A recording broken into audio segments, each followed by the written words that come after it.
verse 20, pinag-iisipan niya. Paano niya hiwalayan?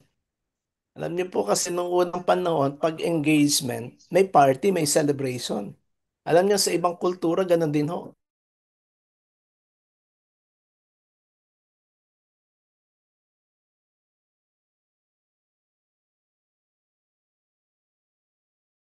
There was this great celebration. Kaya nakakaya. Paano nangyari to?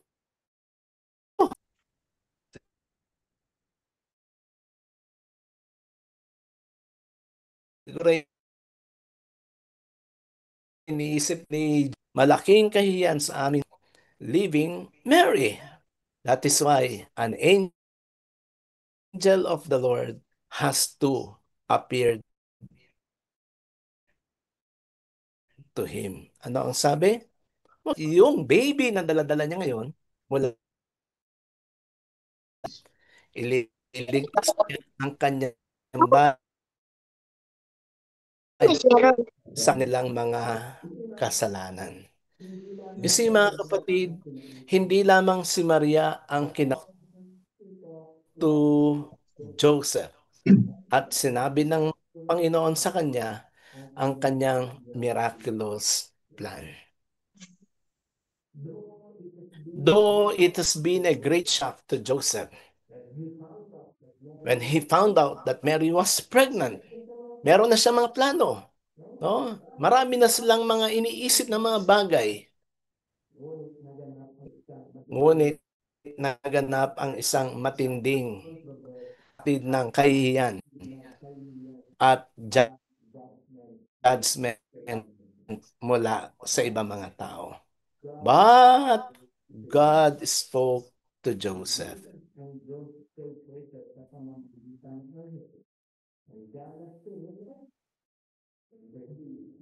Anghel.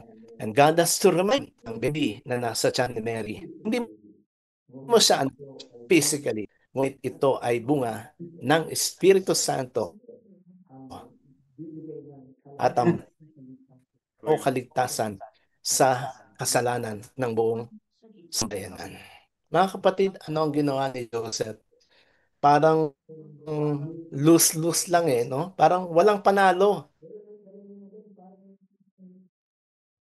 Sa niya o hindi, it's a lose-lose situation. But Joseph was assured. Binigyan siya ng katiyakan ng Diyos that I will be with him. So, anong ginawa ni Joseph? So, he trusted God. He humbly trusted God. Nagtiwala na lamang siya na siya.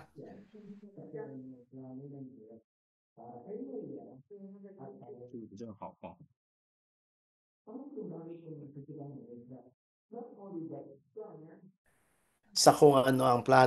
Sa kung bagay po no, miraculously prepared Mary and Joseph.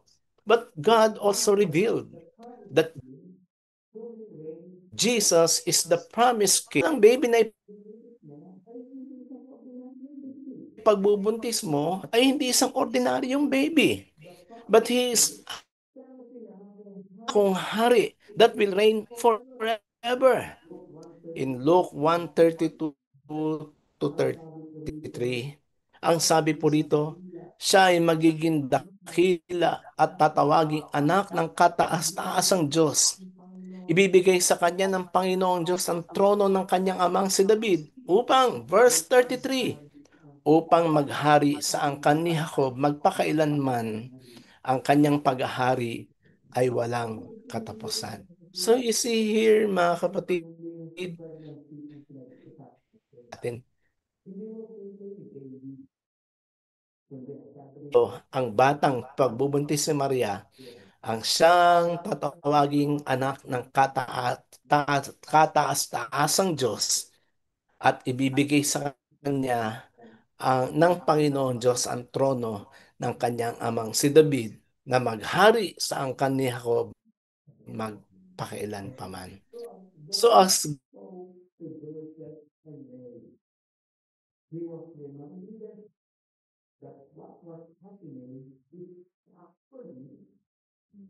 be a fulfillment of a promise.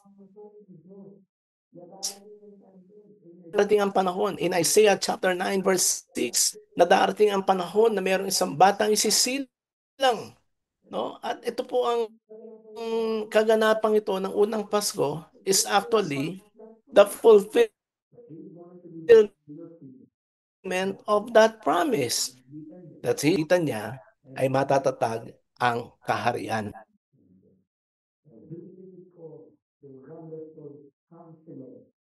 Wonderful Counselor, Mighty God,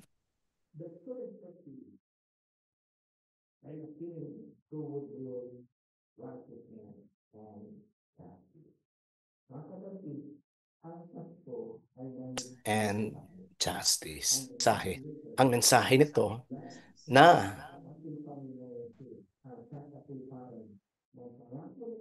ang ating Panginoong Yesus ang siyang katuparan ng sambayanan mula sa kanilang mga pagkakasala.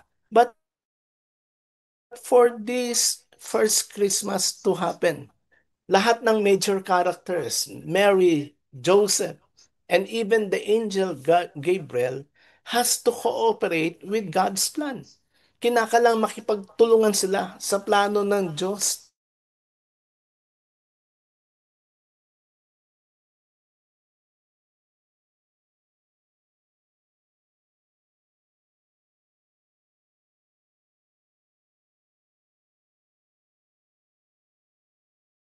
Mo na siya ay magbubuntis at magdadalang tao. Alam nyo, siguro si Gabriel was also having some thoughts. Paano ko, paano ko sasabihin? Ano kaya magiging reaction ng tao? Perhaps he was having the second thought of parang nag-alinlangan, no?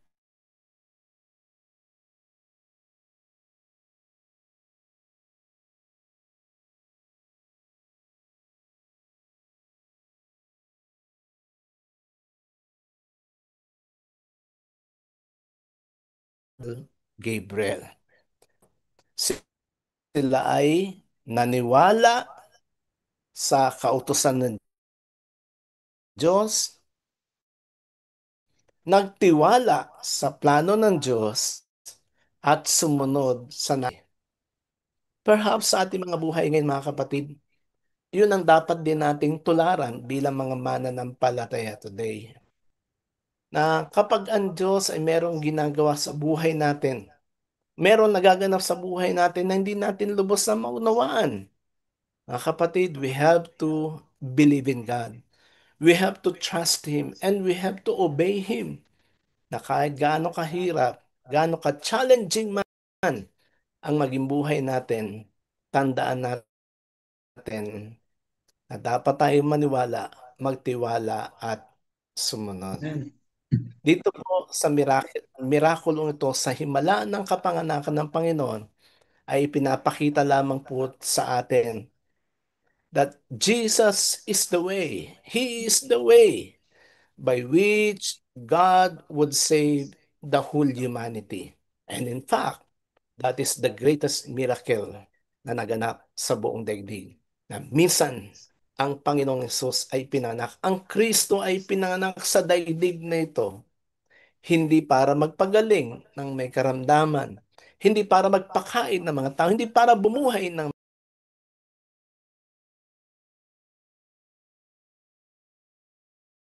mga patay. But He came, buong sangkatauhan mula sa kanilang mga kasalanan. That is the greatest miracle. Hindi ho greatest miracle ang healing. Hindi ho greatest miracle yung merong dumating na maraming pera sa iyo.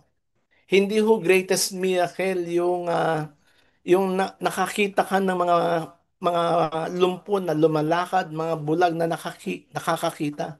The greatest miracle that we need in this life is actually yung maranasan natin ang kanyang pagliligtas at pagpapatawad mula sa ating mga pagkakasala. And that is the great sweetest message that we can share to others na kaya may Pasko dahil may himalang ginawa ang Diyos upang mailigtas ang bawat isa sa atin mula sa ating mga pagkakasala. Let's pray. Lord, marami pong salamat sa inyong mensahe this afternoon. Salamat po, Panginoon, sa himala na inyo pong ginawa sa amin upang kami maligtas mula sa aming mga pagkakasala. We thank you, Lord, for sending your Son to us upang sa ganon, ang bawat isa sa amin, Lord, would be able to receive your grace and your mercy and forgiveness in our lives. Nawa po, Panginoon, matutuhan din namin i-share ito sa amin that, Lord, we have all the reason to celebrate Christmas. Ito ay dahil sa ginawa ni Jesus sa aming mga buhay. We praise you and honor you, Lord. In Jesus' name we pray. Amen. Amen. Amen. Praise God. Ngayon po ang Diyos, napakabuti ng Panginoon sa buhay po ng bawat sa atin. Salamat po sa mensahe na hinatid po sa atin. Hallelujah, sa pamamagitan po ng ating pastor.